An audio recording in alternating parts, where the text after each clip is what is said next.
This is the VOA Special English Development Report.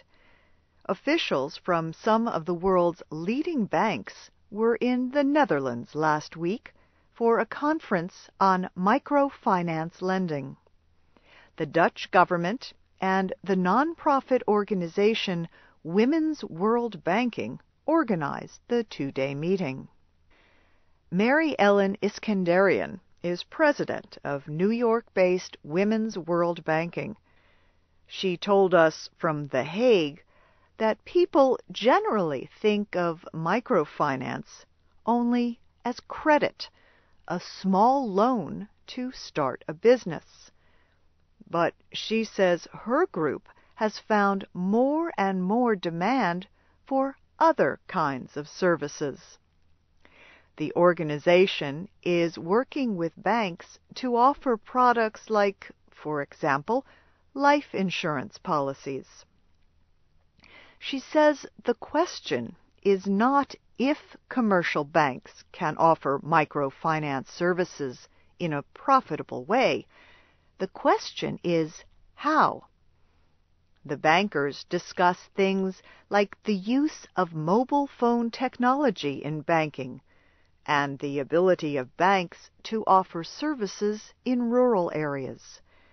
Could people do their banking at the point of sale in a village store, for example? The meeting brought together representatives of the Global Network for Banking Innovation. Women's World Banking formed this network 6 years ago. It says the aim is to guarantee responsible lending to poor borrowers. The network is an alliance of 24 major banks and microfinance lenders in 15 countries. Members include Citigroup in the United States, ING and Triodos Bank of the Netherlands, Equity Bank of Kenya, and Banco Azteca of Mexico. Women's World Banking offers support, advice, and training to more than 50 microfinance organizations. The group says it has helped 23 million people in 43 countries receive financial services over the last 30 years. Most, but not all, of the borrowers are women. As more commercial banks enter microfinance, Mary Ellen Iskandarian says women must continue to be served to reduce poverty.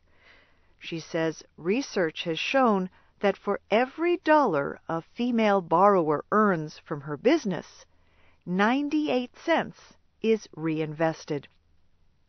Women use their earnings to educate their children and to improve their homes and communities, she says. A similar male borrower, she says, will reinvest only 60 cents. The idea for Women's World Banking came out of the first United Nations Conference on Women, held in Mexico City in 1975. And that's the VOA Special English Development Report, written by Jill Moss. You can learn more about women's issues at voaspecialenglish.com. I'm Faith Lapidus.